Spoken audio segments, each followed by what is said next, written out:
শুরু হয়ে গেছে ধামসোনা টু গোপালবাড়ি বাঁশের ব্রিজের কার্যক্রম।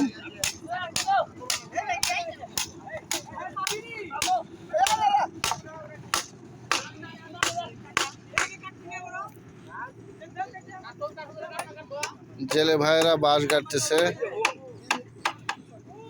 জোরছে লাগাও।